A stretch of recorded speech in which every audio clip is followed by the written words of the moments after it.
ਅਗਲੀ ਗੱਲ ਕਰੀਏ ਦੀਪਕ ਜੀ, ਪਪਲਪ੍ਰੀਤ ਸਿੰਘ ਗ੍ਰਿਫਤਾਰ ਕਰ ਲਿਆ ਗਿਆ ਆ। ਇਹ ਆਪਾਂ ਕੱਲ ਚਰਚਾ ਜਿਹੜੀ ਉਹ ਕਰ ਰਹੇ ਸੀਗੇ। ਦਿਬੜੂਗੜ੍ਹ ਅਸਾਮ ਦੇ ਵਿੱਚ ਉਸ ਨੂੰ ਵੀ ਲੈ ਕੇ ਜਾਇਆ ਗਿਆ ਆ। ਉਸ ਦੌਰਾਨ ਛੋਟੀ ਜਿਹੀ ਬਾਈਟ ਉਸਦੀ ਆਉਂਦੀ ਆ। ਉਹ ਕਹਿੰਦਾ ਵੀ ਮੈਂ ਚੜ੍ਹਦੀ ਕਲਾ 'ਚ ਆ। ਨੈਸ਼ਨਲ ਮੀਡੀਆ ਨੇ ਸ਼ੁਕਰ ਇਹ ਨਹੀਂ ਕਹਿਤਾ ਵੀ ਚੜ੍ਹਦੀ ਕਲਾ ਪਿੰਡ ਤੋਂ ਚੱਕ ਲਿਆ, ਹੈ ਨਾ, ਵੀ ਇਹਨਾਂ ਦਾ ਕੋਈ ਪਤਾ ਨਹੀਂ ਲੱਗਦਾ। ਤੇ ਨਾਲ ਉਹਨੇ ਇੱਕ ਜਿਹੜੀ ਗੱਲ ਕਹੀ ਵੀ ਪੁਲਿਸ ਦੇ ਹਿਸਾਬ ਦੇ ਨਾਲ ਮੈਂ ਅੱਜ ਹੀ ਗ੍ਰਿਫਤਾਰ। ਇਹ ਉਸ ਦਾ ਬਿਆਨ ਆ। ਹੁਣ ਇਸ ਦੇ ਵੱਖੋ ਵੱਖਰੇ ਤਰਜੁਮੇ ਹੋ ਰਹੇ ਆ। ਹਰ ਇੱਕ ਜਾਣਾ ਕੱਲੇ ਲਫ਼ਜ਼ ਦੇ ਉੱਤੇ ਗੱਲ ਕਰ ਰਿਹਾ ਹੈ। ਕੀ ਆਏ ਹੁਣ ਆਪਾਂ ਇਸ ਨੂੰ ਕਿਸ ਤਰੀਕੇ ਦੇ ਨਾਲ ਦੇਖਦੇ ਹਾਂ? ਬਿਲਕੁਲ ਜੀ, ਪਹਿਲੀ ਗੱਲ ਤਾਂ ਇਹ ਹੈ ਕਿ ਆਪਾਂ ਕੱਲ ਹੀ ਗੱਲ ਕਰ ਰਹੇ ਸੀ ਕਿ ਗ੍ਰਿਫਤਾਰੀ ਤੋਂ ਬਾਅਦ ਤੈਅ ਹੈ ਕਿ ਐਨਐਸਏ ਲੱਗਿਆ ਉਹਨਾਂ ਨੂੰ ਅਸਾਮ ਦੀ ਟੁਬੜਾ ਜੇਲ੍ਹ 'ਚ ਹੀ ਭੇਜਣਗੇ ਤੇ ਉੱਥੇ ਭੇਜ ਦਿੱਤਾ। ਦੂਸਰਾ ਮਤਲਬ ਕਿ ਉਹਨਾਂ ਦੇ ਹਵਾਲੇ ਨਾਲ ਇਹ ਵੀ ਗੱਲ ਆਈ ਕਿ ਪਪਲਪ੍ਰੀਤ ਨੇ ਖੁਦ ਮੰਨਿਆ ਕਿ ਹਾਂ ਅਸੀਂ 28 ਮਾਰਚ ਨੂੰ ਅੱਡ ਹੋ ਗਏ ਸੀਗੇ, ਹੈ ਨਾ, ਤੇ ਉਸ ਤੋਂ ਬਾਅਦ ਨਾ ਮੇਰੇ ਤਾਲਮੇਲ 'ਚ ਅੰਮ੍ਰਿਤਪਾਲ ਤੇ ਨਾ ਮੈਂ ਮਿਲਿਆ, ਨਾ ਅਸੀਂ ਸਾਨੂੰ ਜਾਣਕਾਰੀ ਇੱਕ ਦੂਜੇ ਬਾਰੇ ਜੀ। ਹੁਣ ਇਹ ਉਹਨਾਂ ਦਾ ਬਿਆਨ। ਸੋ ਇਹਦਾ ਮਤਲਬ ਕਿ ਕੀ ਜਿਹੜੀ ਪੁਲਿਸ ਨੇ ਕਹਾਣੀ ਸੁਣਾਈ ਉਹੀ ਕਹਾਣੀ ਹੈ, ਜਾਂ ਪੁਲਿਸ ਦੇ ਕਹਿਣ ਅਨੁਸਾਰ ਪਪਲਪ੍ਰੀਤ ਨੇ ਕਿਹਾ, ਜਾਂ ਹੋਇਆ ਹੀ ਇਸ ਤਰ੍ਹਾਂ।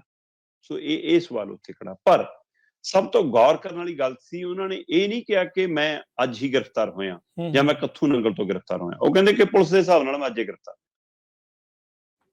ਜੇਕਰ ਉਹਨਾਂ ਨੇ ਇਹੀ ਕਹਿਣਾ ਸੀ ਕਿ ਹਾਂ ਮੇਰੀ ਗ੍ਰਿਫਤਾਰੀ ਪਈ ਆ, ਜਾਂ ਮੈਨੂੰ ਗ੍ਰਿਫਤਾਰ ਕੀਤਾ ਗਿਆ, ਜਾਂ ਕੱਥੂ ਨੰਗਲ ਤੋਂ ਕੀਤਾ ਗਿਆ, ਜਾਂ ਮੈਨੂੰ ਅੱਜ ਗ੍ਰਿਫਤਾਰ ਕੀਤਾ ਗਿਆ, ਜਾਂ ਮੈਂ ਜੇ ਕੁਝ ਨਹੀਂ ਕਹਿਣਾ ਤਾਂ ਇਹ ਵੀ ਕਹਿ ਸਕਦੇ ਸੀ।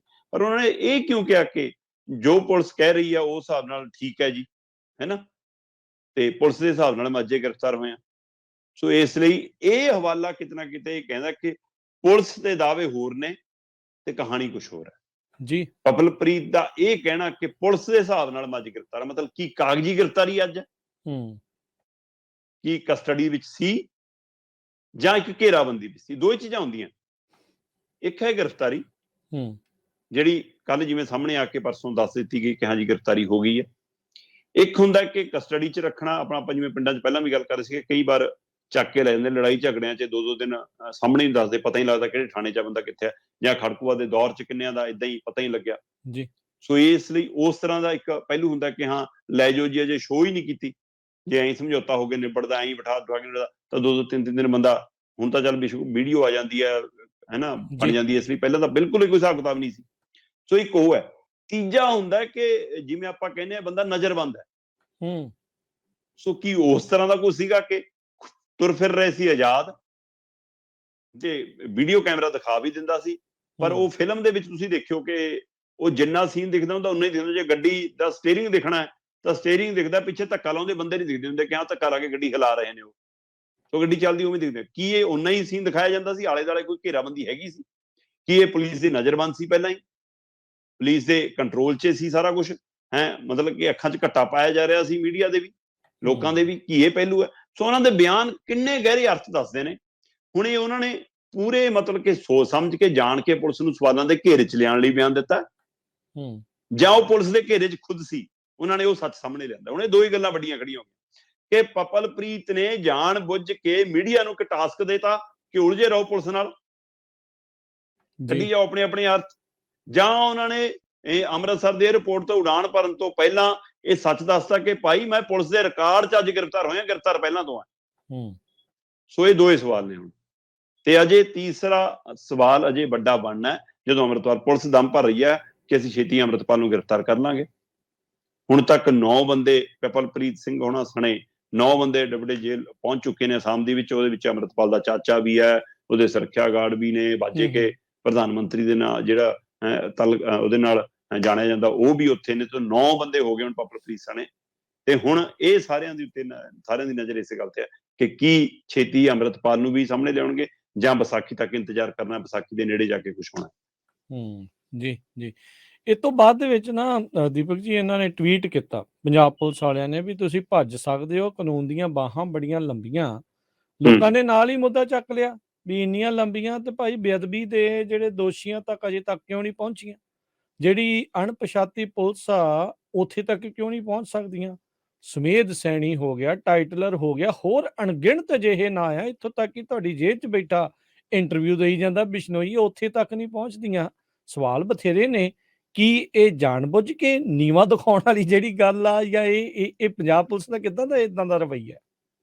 ਰਾਜਕਰਨ ਵੀਰ ਜੀ, ਜਦੋਂ ਮਤਲਬ ਕਿ ਨਾ ਮੁੱਖ ਮੰਤਰੀ ਪ੍ਰਕਾਸ਼ ਸਿੰਘ ਬਾਦਲ ਦੀਆਂ ਪੁਰਾਣੀਆਂ ਫੋਟੋਆਂ ਦੇਖਿਓ, ਕਈ ਵਾਰ ਵੀਡੀਓ ਦੇਖਿਓ, ਜੀ ਉਹ ਬੇਸ਼ੱਕ ਆਪਣੇ ਹੀ ਫੜਾਏ ਹੋਣ ਪੈਸੇ, ਅਸੀਂ ਨਹੀਂ ਕਹਿੰਦੇ। ਉਹ ਕਈ ਵਾਰ ਗੁਰੂ ਘਰ ਜਦੋਂ ਮੱਥਾ ਟੇਕਦੇ ਹੁੰਦੇ ਸੀ ਤਾਂ ਨਾਲ ਵਾਲੇ ਤੋਂ, ਆਪਣੇ ਸਿਕਿਉਰਿਟੀ ਗਾਰਡ ਤੋਂ ਪੈਸੇ ਫੜ ਕੇ ਗੱਲੇ 'ਚ ਪਾਉਂਦੇ ਹੁੰਦੇ ਸੀ। ਜੀ ਸੋ ਹੋ ਸਕਦਾ ਉਹਨਾਂ ਨੇ ਆਪਣੇ ਹੀ ਫੜਾਏ ਹੋਏ ਹੋਣ। ਤੇ ਉਸੇ ਤਰ੍ਹਾਂ ਇਹ ਜਦੋਂ ਦੂਏ ਦੀ ਜੇਬ 'ਚ ਪੈਸੇ ਕੱਢਣ ਲਈ ਬਾਂਹ ਲੰਬੀ ਹੋ ਜਾਂਦੀ ਹੈ, ਆਪਣੀ ਜੇਬ 'ਚੋਂ ਪੈਸੇ ਕੱਢਣੇ ਬਹੁਤ ਔਖੇ ਹੁੰਦੇ। ਹੂੰ ਸੋ ਇਸ ਲਈ ਕਾਨੂੰਨ ਦੀਆਂ ਬਾਹਾਂ ਵੀ ਉਹੀ ਜਿਹੀਆਂ ਹੀ ਨੇ। ਜਿਸ 'ਚ ਆਪ ਘਿਰਦੇ ਨੇ ਉੱਥੇ ਤੱਕ ਨਹੀਂ ਬਾਂਹ ਪਹੁੰਚਦੀ, ਜਿੱਥੇ ਆਪ ਸਵਾਲਾਂ 'ਚ ਆਉਂਦੇ ਨੇ ਉੱਥੇ ਤੱਕ ਨਹੀਂ ਹੱਥ ਪੈਂਦਾ।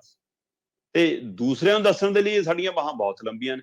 ਜੇ ਬਾਹਾਂ ਬਹੁਤ ਲੰਬੀਆਂ ਨੇ, ਫਿਰ ਉਹ ਬੰਦਾ ਉੱਥੋਂ ਨਿਕਲ ਕੇ ਲੁਧਿਆਣੇ ਤੱਕ ਕਿਵੇਂ ਆ ਗਿਆ ਸੀ? ਉੱਥੇ ਤੱਕ ਕਿਉਂ ਨਾ ਬਾਂਹ ਪਹੁੰਚ ਗਈ? ਫਿਰ ਲੁਧਿਆਣੇ ਤੋਂ ਪਟਿਆਲਾ ਹੁੰਦਾ ਹੋਇਆ ਕੁਰੂਕਸ਼ੇਤਰ ਪਹੁੰਚ ਗਿਆ। ਫਿਰ ਤੁਹਾਡੀ ਬਾਂਹ ਜਾਨੂੰ ਕੁਰੂਕਸ਼ੇਤਰ ਪਹੁੰਚੀ, ਜਾਨੂੰ ਕਹਿੰਦੇ ਕਿ ਅਗਲਾ ਤਾਂ ਪਹੁੰਚ ਗਿਆ ਜੀ ਯੂਪੀ, ਤੇ ਤੁਸੀਂ ਯੂਪੀ ਦੀ ਲੋਕੇਸ਼ਨ ਦੱਸੀ ਜਾਂਦੇ ਹੋ, ਅਗਲਾ ਕਹਿੰਦੇ ਜੀ ਹੁਸ਼ਿਆਰਪੁਰ ਆ ਗਿਆ, ਉਹ ਜਲੰਧਰ ਡੇਰੇ 'ਚ ਆ ਗਿਆ ਜੀ। ਸੋ ਹੁਣ ਇਹ ਬਾਂਹ ਕਿੰਨੀ ਕੁ ਲੰਬੀ ਸੀ, ਜਾਂ ਆਪੇ ਉਂਗਲੀ ਫੜ ਕੇ ਤੋਰ ਰਹੇ ਸੀ? ਇਹ ਸਵਾਲ ਤਾਂ ਪਹਿਲਾਂ ਤੋਂ ਹੀ ਖੜਾ। ਸੋ ਇਸ ਲਈ ਅਜੇ ਇਹ ਸਿਰਫ ਇਹਦਾ ਮਤਲਬ, ਇਹਦਾ ਵੀ ਉਸੇ ਤਰ੍ਹਾਂ ਪਪਲਪ੍ਰੀਤ ਵਾਲੇ ਬੋਲ ਦੇ ਹਿਸਾਬ ਨਾਲ ਹਿਸਾਬ ਲਾਉਣਾ ਪਏਗਾ ਤੁਹਾਨੂੰ। ਪਪਲਪ੍ਰੀਤ ਕਹਿੰਦਾ ਕਿ ਮੈਂ ਪੁਲਿਸ ਦੇ ਹਿਸਾਬ ਨਾਲ ਅੱਜ ਗ੍ਰਿਫਤਾਰ ਹੈ। ਹੁਣ ਆਪਾਂ ਕਹਿ ਰਹੇ ਹਾਂ ਕਿ ਜਾਂ ਤਾਂ ਉਹਨੇ ਪੁਲਿਸ ਨੂੰ ਘੇਰੇ 'ਚ ਲਿਆਂਦਾ, ਜਾਣਬੁੱਝ ਕੇ ਸਵਾਲਾਂ ਦੇ ਘੇਰੇ 'ਚ ਖੜਾ ਕੀਤਾ, ਜਾਂ ਉਹ ਸੱਚ ਬੋਲ ਗਿਆ।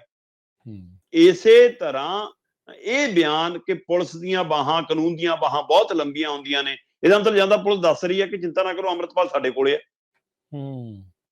ਜਾਂ ਉਹ ਕਹਿ ਰਹੀ ਹੈ ਕਿ ਅਸੀਂ ਉਹਦੇ ਬਹੁਤ ਨੇੜੇ ਆ, ਕੋਈ ਨਾ ਜਿੱਦਣ ਲੋੜ ਹੋਊਗਾ ਬੂਆ ਖੜਕਾ ਕੇ ਉਹਨੂੰ ਵੀ ਕੱਢ ਲਾਂਗੇ, ਉਹ ਵੀ ਸਾਡੇ ਘੇਰੇ ਦੇ ਵਿੱਚ ਹੈ। ਜਾਂ ਉਹ ਸਿਰਫ ਸੰਕੇਤ ਕਰੀ ਜਾਂਦਾ, ਜੇ ਉਹਨਾਂ ਦੀ ਦੌੜ ਤੋਂ ਬਾਹਰ ਹੈ ਅੰਮ੍ਰਿਤਪਾਲ, ਤਾਂ ਉਹ ਉਸ ਨੂੰ ਡਰਾਉਣਾ ਚਾਹੁੰਦੀ ਹੈ ਕਿ ਸਾਨੂੰ ਪਤਾ ਹੈ, ਮਾਨਸਿਕ ਉਹਦੇ ਉੱਤੇ ਦਬਾਅ ਬਣਾਉਣ ਦੀ ਖੇਡ ਹੈ, ਕਿ ਤਾਂ ਕਿ ਉਹਦੇ ਉੱਪਰ ਇਹ ਪ੍ਰੈਸ਼ਰ ਬਣ ਜਾਵੇ ਕਿ ਅੱਛਾ ਮੇਰਾ ਵੀ ਪਤਾ ਲੱਗ ਗਿਆ ਉਹਨੂੰ, ਮਤਲਬ। ਸੋ ਇਹ ਤਿੰਨਾਂ ਦੇ ਵਿੱਚੋਂ ਕੀ ਸੱਚ ਹੈ, ਇਹ ਤਾਂ ਹੁਣ ਜਾਂ ਰੱਬ ਜਾਣੇ, ਜਾਂ ਪੁਲਿਸ ਜਾਣੇ, ਜਾਂ ਅੰਮ੍ਰਿਤਪਾਲ ਤੇ ਪਪਲਪ੍ਰੀਤ ਜਾਣਦੇ ਹੋਣਗੇ। ਹਾਂ, ਪਰ ਆਪਾਂ ਉਹਨਾਂ ਦੇ ਬੋਲਾਂ ਦੀ, ਉਹਨਾਂ ਦੀ ਬੋਡੀ ਲੈਂਗੁਏਜ ਦੀ, ਉਹਨਾਂ ਦੇ ਟਵੀਟ ਦੀ, ਉਸ ਹਵਾਲੇ ਨਾਲ ਆਪਾਂ ਇਹ ਚਰਚਾ ਕੀਤੀ ਹੈ। ਜੀ ਜੀ ਬਿਲਕੁਲ।